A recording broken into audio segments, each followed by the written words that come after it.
Greetings, beloved brothers and sisters. Depending on your perspective, if you look at the world today, you may well conclude that it is a mess.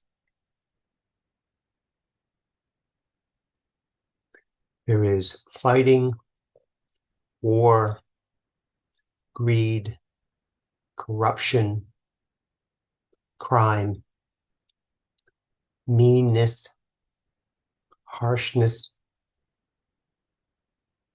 a lack of forgiveness.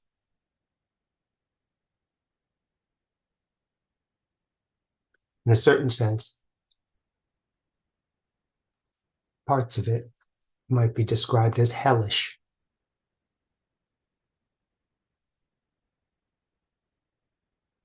And yet, nothing about the world that you see prevents you from choosing love, from choosing to be who you really are and relating to people as they really are. Nothing about your circumstances prevents you from being the conduit for God's love.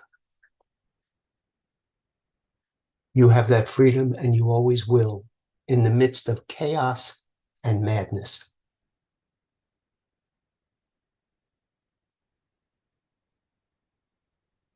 Sometimes people wonder, why are people behaving this way? Why are people attacking and claiming victimhood and justifying further attack? Why are they doing this?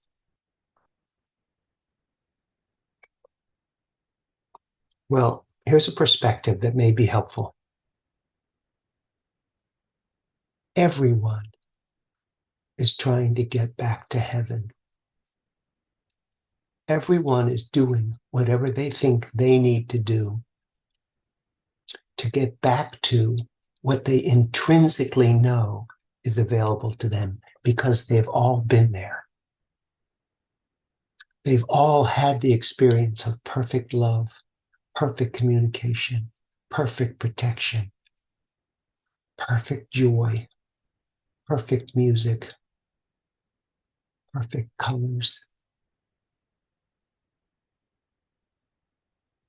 On some level, they know that everything they perceive on the earth is a pale comparison to what's available to all beings all the time.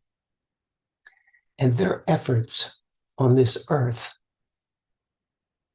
are mistakenly trying to get them back to heaven. Unfortunately,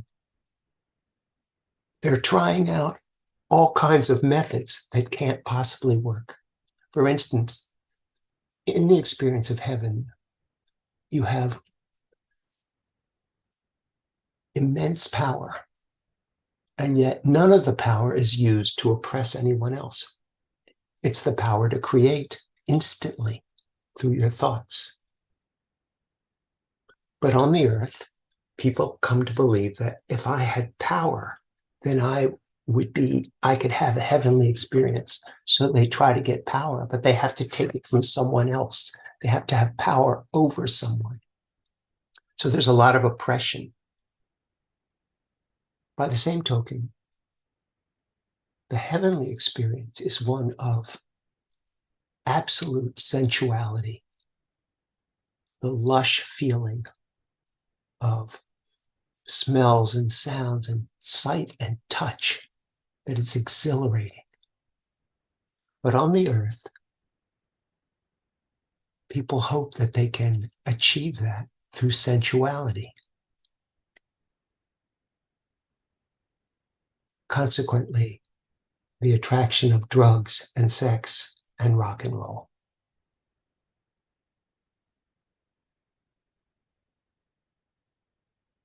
Unfortunately, none of these things in and of themselves can take people where they want to go.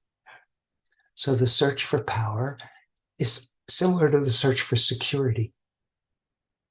In the heavenly experience, you are completely secure.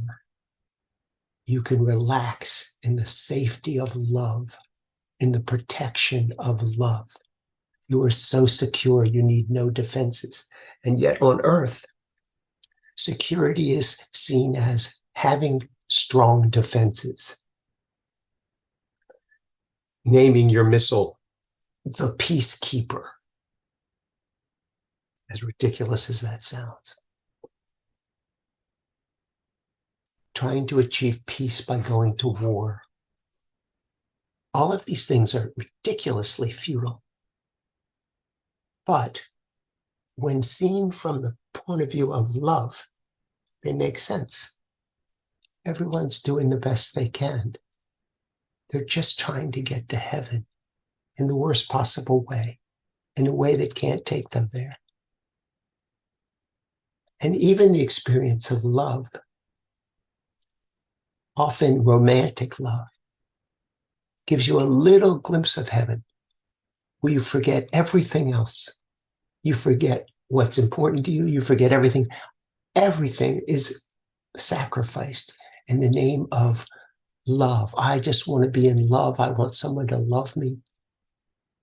I want to feel the rapture of being in love because it's getting you closer, you believe, to heaven. Because in heaven, you live in love. You're bathed in love. You breathe in love, and nothing else matters. On the earth, if you fall in love with a coworker, for a little while, it's fantastic. And you forget about everybody, your family, your children. Just like in heaven, nothing else matters except this love and being with the one you love, which is often me. It doesn't work on the earth, but it's understandable. The only thing that will transform the earth into heaven is to seek the kingdom first, is to choose love, true love, over security, power, sensuality. This one has written a book and has trained hundreds of people in how to communicate clearly, how to express themselves truthfully, to heal hurts. And yet in heaven, that's not necessary at all. It's not even necessary to move your lips. Everything is communicated about telepathically, and everyone knows what everyone else is thinking. There is no conflict. And there's no need to coerce anyone because everything is voluntary. People help you because it is their joy to, if they choose to. Again, on earth, this is what everyone is trying to do.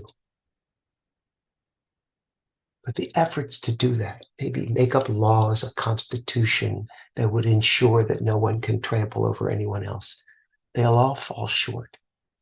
The only thing that brings you to heaven on earth is love itself